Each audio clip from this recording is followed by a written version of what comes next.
Hi, ஒரு சூப்பரான breakfast recipe பார்க்கலாமா? இது அவ்வளோ ஹெல்த்தி. இது ரொம்ப இன்ஸ்டன்ட்டு, டக்குன்னு செஞ்சிடலாம். ஸோ இப்போ உங்களுக்கு ராகி சேமியா கடையில் விற்கிது. ஸோ ஒரு பேக்கெட் எடுத்துக்கோங்க. நாங்கள் எங்கள் ஃபேமிலிக்கு ஒரு பேக்கெட் தான் எடுத்துப்போம், ஏன்னா இல்லை கொஞ்சம் கொஞ்சம் தான் சாப்பிடுவாங்க. இது கூட நான் கொஞ்சம் மில்லட்ஸ் எடுத்துக்கிட்டேன், அதனால எங்களுக்கு இது எனஃப். ஸோ ஒரு பேக்கெட் எடுத்துக்கிட்டோம்.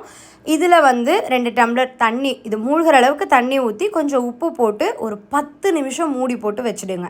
10 நிமிஷம் கழித்து அதை வடிகட்டி எடுத்துக்கோங்க. இப்போ இட்லி கொப்பரையில் நம்ம எப்போதும் இடியாப்பெல்லாம் வைப்போம்ல, அந்த மாதிரி இதை அப்படியே ஸ்ப்ரெட் பண்ணி கரெக்டாக 10 நிமிஷம், ஓகேங்களா?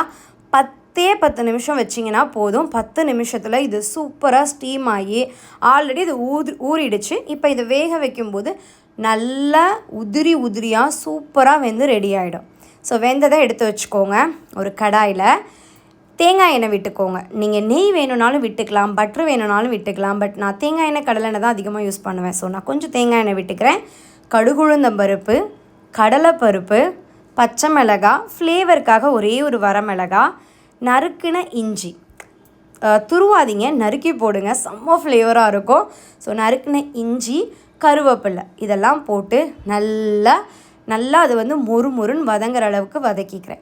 ஸோ நல்லா வதங்கினதுக்கு அப்புறமா நம்ம ப்ரிப்பேர் பண்ணி வச்சுருக்கிற இந்த ராகி சேமியாவை இதில் ஆட் பண்ணிக்கிறேன். இந்த டிஷ்ஷோட ஹீரோ அப்படின்னா 2 ஐட்டம். ஒன்று ராகி சேமியா, இன்னொன்று கேர்டு. ஆமாங்க, ராகி சேமியாவை நல்லா உதிர்த்து இதோட நல்லா மிக்ஸ் பண்ணிக்கிறேன். இந்த மிக்சர் எல்லாமே ஒன்றா கலந்து வந்ததுக்கப்புறமா இதில் நான் இந்த டிஷ்ஷோட செகண்ட் ஹீரோவாக இருக்கிற கேர்டு ஆட் பண்ணிக்கிறேன். அடுப்பை ஆஃப் பண்ணிவிட்டு நீங்கள் கேர்டை ஆட் பண்ணிவிட்டு நல்லா மிக்ஸ் பண்ணுங்கள். அவ்வளோ ஃப்ளேவரபுளாக இருக்கும். மார்னிங் இதை விட வேறு என்ன பிரேக்ஃபாஸ்ட் வேணும்? கடைசியாக கொத்தமல்லி தழை போட்டு இறக்கிடுவேன். அவ்வளோ எம்மையாக இருக்கும். அப்படி ஒரு ஹெல்த் பெனிஃபிட்டு. காலையில் ஏர்லி நம்ம ஃபஸ்ட்டு சாப்பிட்ற அந்த சாப்பாடு தான் நம்மளோட ஹோல் டேக்குமே எனர்ஜி கொடுக்கும், வெயிட் லாஸ்க்கு சப்போர்ட் பண்ணும். இது ஒரு அருமையான வெயிட் லாஸ் ரெசிபி. இதில் நீங்கள் நிலக்கடலை ஆட் பண்ணிக்கலாம். குழந்தைங்களுக்கு செய்கிறீங்கன்னா முந்திரி பருப்பை ஆட் பண்ணிக்கலாம். இன்றைக்கே ட்ரை பண்ணி பாருங்கள். தேங்க்யூ.